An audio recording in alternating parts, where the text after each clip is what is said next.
Steroids use பண்ணால் muscle ஃபாஸ்ட்டாக build ஆகுமா? இன்றைக்கி ஸ்டெராய்ட்ஸ்னால் என்னென்னு பார்க்கலாம். அனபாலிக் ஸ்டெராய்ட்ஸ்னால் டெஸ்டோஸ்டரோன் மாதிரி வேலை பார்க்குற ஒரு சிந்தட்டிக் சப்ஸ்டன்ஸ். டெஸ்டோஸ்டரோன்ங்கிறது நம்ம உடம்புல நேச்சுரலாக ப்ரொடியூஸ் ஆகிற ஒரு இம்பார்ட்டன்ட் ஹார்மோன். இது மேலுக்கு அதிகமாகவும் ஃபீமேலுக்கு கொஞ்சம் கம்மியாகவும் இருக்கும். டெஸ்டோஸ்டரோன்ங்கிறது மசில் க்ரோத்துக்கும் ஸ்ட்ரென்த்துக்கும் சப்போர்ட் பண்ணும். போன் ஸ்ட்ரென்த் மெயின்டைன் பண்ண ஹெல்ப் பண்ணும்.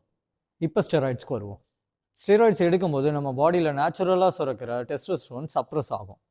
இது ஏன் இப்படி நடக்குதுன்னா, அவுட் சைட்லேருந்து டெஸ்டோஸ்டரோன் வருது அப்படின்னு சொல்லிட்டு நம்ம பிரெயினுக்கு ஒரு இன்டிமேஷன் போகிறதால.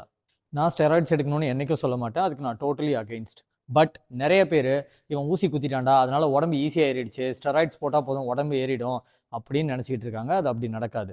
அவங்களும் உடம்பு ஏற்ற ரொம்ப கஷ்டப்படுவாங்க. அவங்களுக்கும் ப்ராப்பர் டயட் தேவைப்படும், proper progressive overload work out தேவைப்படும், அவங்களுக்கும் ப்ராப்பர் தூக்கம் தேவைப்படும், அவங்களுக்கும் ஸ்ட்ரெஸ் இருக்கும், அவங்களுக்கும் ஹார்மோன் சேஞ்சஸ் இருக்கும், மூட் ஸ்விங்ஸ் எல்லாமே அவங்களுக்கும் நடக்கும். ஓகே, நான் ஒத்துக்கிறேன். நார்மலாக ஒர்க் அவுட் பண்ணுறவங்களை விட ஸ்டெராய்ட்ஸ் எடுக்கிறவங்களுக்கு 20 to 30% ஆஃப் ரெக்கவரி ஃபாஸ்ட்டாகவும் மசில் க்ரோத் ஃபாஸ்ட்டாகவும் இருக்கும்.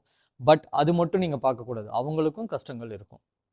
ஸோ ஆல்வேஸ் ஸ்டெராய்ட்ஸ் இல்லாமல் ஒர்க் அவுட் பண்ணுறது தான் பெஸ்ட். பட் இன்கேஸ் நீங்கள் ஸ்டெராய்ட்ஸ் எடுக்கிறீங்க அப்படின்னா ப்ராப்பர் கைடன்ஸில் எடுங்க.